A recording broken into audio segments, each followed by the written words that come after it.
What's up, everyone? Big Dan here, and today we're going to take a trip down memory lane and look at an old Fox News interview that covered the controversial sex scenes in the Mass Effect trilogy, specifically Mass Effect 1. Now, this interview from 2008 features Geoff Keighley, well-known games journalist who many of us have probably heard of, and Geoff is pitted against a quote-unquote psychology expert named Cooper Lawrence during this interview, where Fox really goes in on Mass Effect and says that should kids have access to this game given the gratuitous sexual content in the game? So anyhow, I think it's really funny looking at this interview, especially in hindsight, given that Mass Effect's sex scenes are pretty damn tame in comparison to things that would come along later, like The Witcher 3, Mass Effect Andromeda, and Cyberpunk 2077. So anyhow, without further ado, let's dive into this interview. It's a new role-playing video game that is leaving nothing to the imagination. Mass Effect is what it's called. It's made for Microsoft's Xbox system, and it features in some parts of this, you'll see full digital nudity. Imagine. And the ability... like, full-on nudity. Imagine that. I mean, can you believe it? For the players to engage in graphic sex, and the person who's playing the game gets to decide exactly what's going to happen between the two people, if you know what I mean. Now, the game is rated M for mature. However, critics say that Mass Effect is being marketed to kids and to teenagers. Microsoft responded to these claims and said... Dude, it's so funny. I mean, the way the sex scenes play out in Mass Effect, I mean, it's like you just choose to engage in a relationship with one of the characters, and then it plays a pre-rendered cutscene. But from the way she's describing it, she's making it sound like you can direct exactly how the acts play out and cater it to your own desires and make it super twisted. I mean, it's wild how she's describing this compared to what it actually is in the game. Also, I love this title, Sex Box. You know, the people who came up with this at Fox were like in love with themselves after this. They're like, yes, we got him. Cooper Lawrence is a psychology specialist, radio talk show host, and the author of the new book, The Cult of Perfection. And Geoff Keighley is a game expert with Spike TV. Welcome to both of you. You know, Cooper, it sort of cracks me up whenever I hear a company say that, you know, there's all these controls in there that you can monitor the time and you can, you know, but basically the box, Pandora's box is open. I mean, kids have access to these things, and unless you're hovering over them every second, they're going to find ways to see this stuff on the internet. How damaging is it really? Well, the thing is, you know, it's the whole concept of, like, 13-year-olds have never seen Playboy because they're not supposed to. It's that idea that, I mean, let's talk about who the video game is for. It might be... You know the old saying, never trust someone with two first names? How about don't trust someone with two last names? What kind of a name is Cooper Lawrence? Also, what type of psychology specialist is she? They don't list her degree or anything. I mean, I could be a psychology specialist under this sort of criteria. But if you look at the statistics, who is playing video games but adolescent males, not their dads? So that's the first thing. The damage is this. We know that all the research shows that violence has a... desensitizing effect. Well, sexuality does too, because this is when the developing mind is happening. This is when they're first deciding who they're going to be, who their identity is. This is when social development is happening. And here's how they're seeing women. And Mass Effect's here to ruin it all. They're going to ruin their sex lives.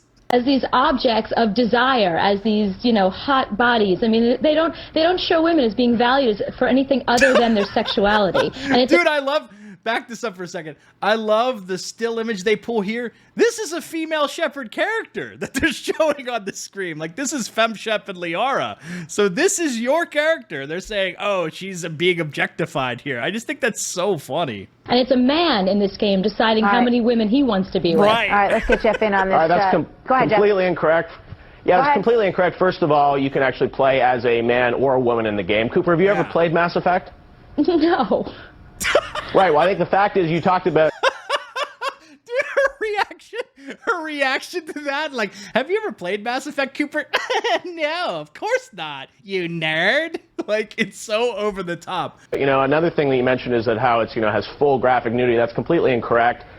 There's no full nudity in this game. There's the side of an alien boob which can be seen. It's a small sexual situation in this game, which is about 2 minutes out of a 30-plus hour experience to destroy this character, Commander Shepard. Geoff, let me ask you a question. I have not played this game. I went on the website today. I clicked on a lot of different trailers. I tried to learn as much about it as I could before we did this. You know, it's interesting. When you click on it, it asks you your age. I actually did 5 minutes of research before we went live. It says you must go through a scanning process. So I thought, oh, this this is going to take forever. Okay, so I put in my age, and then boom, you're in, no problem. So that is a pretty easy screen to get past. There's nothing graphic that I saw on the front, the pages that I looked at on the internet. But it does beg the... Like, what are you supposed to do? I mean, does she expect you to have to, like, upload a photo of your passport when you go to EA.com or BioWare.com? I mean, what's the expectation there? What it does to kids in terms of how they think about violence and sexuality, because they're, engaged and blowing people away in these. Well, I think what's interesting about this, we talk about, sexuality in the media. One of the great things about Mass Effect, for people that have played it know this is a sort of a choose-your-own-adventure story. Dude, I love the subtle jab that Geoff gets in there. For the people who've played this, they know that Mass Effect's a choose-your-own-adventure game, right? For the people who played this, they know about that. You haven't played these games. Like, go get them, Geoff. And you can actually play through this game without the sexual situation ever happening. Right, and the young boys game. are going to be choosing not to have sex. That'll be what they'll choose. I mean, no, let's be because realistic it's not a simple choice. But Cooper, it's not a simple choice. You don't turn to the game and says, "Would you like to have sex or not?" It's the evolution of a relationship with characters, and the fact that this game has incredible artificial intelligence, and you can actually fall in love in this game, and it's just like modeling your life, and I think that's a much more powerful form of media. Darling, I got to go with the research, and the research says there's a new study out of University. Dude, that's so condescending. She says, darling, I gotta go with the research. Let's see what research she's talking about here. In Maryland right now that says that boys that play video games cannot tell the difference between what they're seeing in a video game and the real world if they don't have a real experience. All right, Geoff, thank you. That's so absurd. That's so absurd. There's a study out there that says they can't distinguish reality from unreality. I mean, that's absurd. That's like one of the most ridiculous things I've ever heard. It's a fantastic game, and sex is a small little part of it. All right, thank you very much to Geoff and Cooper. Let's go around the panel really quickly and get your thoughts on this. Dude, I'm more curious about this woman. What's this woman up to today? Let's see if we can find Cooper Lawrence. I'm going to Google her real quick. Cooper Lawrence, radio personality, TV chick, author, irritant. Well, yeah, she's definitely irritating. That's for sure. You'll see Cooper in the current season of Law & Order SVU, FBI Most Wanted, The Endgame, and in the upcoming 13 the musical for Netflix. I mean, Jesus, where's the parental restrictions for that atrocity? That sounds horrible. I would never want to watch that. She's such a social climber. Look at this stuff. I mean, she's got a picture with Mark Wahlberg and Lady Gaga, and she's got this whole gallery here. Oh my God. It's just photos of her with other famous people. Look at this photo of her with Taylor Swift. I mean, Taylor looks so uncomfortable. Like she just rushed in and photobombed her. I mean, this is so cringe. This is all so cringe. I want to know, like, what is her background? Like, does she have a degree in psychology? Let's see here. Resume. Applied Developmental Psychology PhD, completed in January 2013. So she didn't even have this PhD. This is 5 years after that interview. So she didn't have a psychology degree at all when she's on Fox News as the psychology expert. I mean, you have to be involved in what your kids are looking at. What do you think about Absolutely. I just last week bought Princess Enchanted Brides for my 6-year-old daughter, and I'm not very good at these games. That's not for 6-year-olds, I'm like with this, princess, whoever, like trying to get to the next stage, and you're just in the room, like you have to figure it out. Who can argue, possibly, that, Luke Skywalker meets Debbie Does Dallas is a good thing? It's not. It's just not good. And I'm definitely not going to let Mass Effect in my house. I'm definitely not going to let Mass Effect in my home. Dude, he's basically saying that Mass Effect is a Star Wars pornography mashup, which is so absurd. I mean, this dude reminds me of Dave Chappelle's impersonation of a white guy. You're in big trouble, mister. You're going on timeout. Starting now, T-Mart.